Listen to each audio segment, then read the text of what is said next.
Oke, kita kembali lagi dengan pelajaran produk kreatif dan kewirausahaan. Nah, kita akan lanjutkan kembali materi kita kemarin tentang media promosi, ya. Nah, terakhir kemarin kita sudah sampai kepada jenis-jenis promosi, ya. Kita sudah membahas apa itu promosi secara fisik, ya, apa itu kelebihan dan kekurangannya.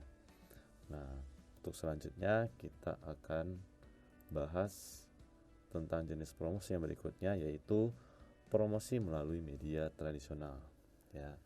Nah, promosi jenis ini memiliki keuntungan tersendiri dibanding promosi secara fisik, ya, yaitu dapat menjangkau banyak calon konsumen dalam waktu lama. Nah, tapi jenis promosi ini punya kekurangan, ya, yaitu mahalnya biaya promosi, baik dari sisi media maupun biaya promosinya. Nah, contohnya seperti apa? Nah, ini kalau kalian pernah ke jalan-jalan gitu ya, jalan besar itu biasanya ada papan iklan besar ya, atau yang biasa disebut dengan billboard. Nah, ini cukup menjangkau orang banyak ya. Setiap kali ada orang lewat ya di jalan itu setidaknya melihat papan iklan yang modelnya seperti ini ya. Tapi ya itu biayanya cukup mahal ya. Nah, kemudian ada media massa ya, seperti lewat majalah ataupun koran ya, ataupun ini di sini bisa juga lewat iklan di televisi ataupun radio ya. Ini semua promosi secara tradisional ya, dimana biayanya cukup mahal ya, walaupun mungkin radio sekarang sudah mulai agak kurang ya peminatnya. Nah, sekarang kita lanjut ke jenis promosi berikutnya, yaitu promosi melalui media digital. Nah, perkembangan teknologi dan media informasi itu telah mengubah cara promosi di era digital ya. Beberapa promosi melalui media digital yang banyak dilakukan adalah melalui media sosial, jaringan website, mesin pencari, dan lain-lain. Nah, para pengusaha yang sudah melek teknologi ini akan lebih memilih untuk mempromosikan bisnis mereka melalui internet. Kenapa? Nah, selain karena lebih murah, dapat menjangkau banyak orang, ya. Nah, serta proses promosinya juga dianggap lebih mudah dan cepat, ya. Jadi ini merupakan salah satu keuntungan dalam melakukan promosi melalui media digital. Nah, kemudian ada lagi kelebihannya. Nah, biayanya itu cenderung lebih murah. Kemudian pelaksanaannya itu lebih mudah dan cepat.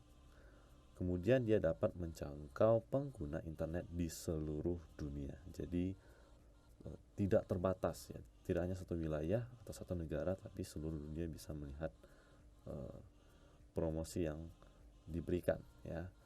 Nah, sedangkan kekurangan promosi digital adalah dibutuhkannya kreativitas dalam berpromosi secara terus-menerus ya, karena ada banyak kompetitor yang bermain di dalamnya. Nah, dengan kata lain, kunci keberhasilan promosi digital adalah pada keunikan dan tepat sasaran ya. Jadi untuk melakukan promosi melalui media digital ini harus benar-benar memainkan ide kreatif ya, kemudian keunikan ya, terus harus rajin-rajin dalam mempromosikan dalam media sosial ya, atau media digital. Nah, seperti ini contoh media digital ya, ini seperti marketplace ya, e-commerce, ya, barang-barang yang dijual melalui online atau internet ya. Kemudian kalian membeli eh, misalnya kalian beli barang yang tokonya dijual di Jakarta atau di Jawa, sedangkan kalian di Sumatera ya.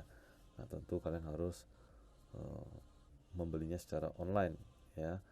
Nah, nanti toko yang dari Pulau Jawa tersebut dia akan packing, kemudian barangnya tentu saja akan dikirim melalui kurir ya, entah itu lewat jalur udara dulu atau jalur laut ya, baru nanti dilanjutkan melalui jalur darat gitu ya.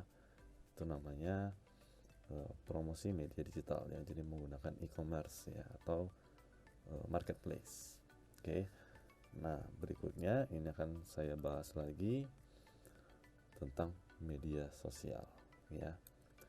Nah, untuk promosi media sosial ya, itu biasa disebut dengan media promosi online ya. Nah, persepsi. Jadi media promosi online itu banyak sekali ya medianya. Mulai dari Facebook, Twitter, Instagram, YouTube, blogger ya. Kemudian beberapa marketplace di Indonesia ada Lazada, Zalora, Tokopedia, Blibli, Bukalapak ya. Kemudian ada juga forum terbesar di Indonesia ya, yaitu Kaskus, dan ini Google Plus dan Pet ya, ini sudah tutup sih medianya ya. Nah, promosi ya, jadi promosi online atau daring ya. Di sini maksudnya adalah segala kegiatan komunikasi pemasaran itu dilakukan melalui media internet ya. Seperti ini dia menjual jam, ini Facebook ya. Dia menjual jam di Facebook seperti ini nanti tampilannya. Nah, kemudian media promosi online itu apa? Ya, jadi media promosi online itu adalah sarana yang digunakan untuk mengkomunikasikan suatu produk, jasa, image ya, perusahaan ataupun yang lain untuk dapat lebih dikenal masyarakat lebih luas lewat internet. Nah, berikutnya ini adalah ruang lingkup media promosi online ya. Yang pertama adalah email atau kepanjangan adalah electronic mail ya. Aplikasi atau media dalam email itu bisa Google ya, menggunakan Gmail, kemudian ada Yahoo dan lain sebagainya. Kemudian website itu menggunakan ada weblog, kemudian ada web hosting, ada blogger juga, blog walking. Kemudian untuk media sosial banyak sekali, ada social networks ya, kemudian ada forum, social sharing, social bookmarking, collaborative tools, kemudian business networking. Nah, manfaat penggunaan media promosi online ya, promosi online yang efektif untuk usaha ya. Nah, ini dia optimalisasi penggunaan media promosi itu harus dimulai dari partisipasi, antisipasi hingga koordinasi. Nah, inilah yang akan memperkuat strategi pemasaran melalui konten media sosial ya. Kemudian, nah contohnya seperti ini, share konten beberapa kali ya, jadi harus sering men-share atau mengupdate konten ya. Nah, ini akan berpengaruh ya. Nah, ini akan berpengaruh, yang pertama itu adalah memaksimalkan traffic melalui media sosial ya. Traffic atau insight atau engagement ya istilahnya. Jadi bagaimana banyak pengunjung yang tertarik kepada promosi atau konten yang kalian update ya.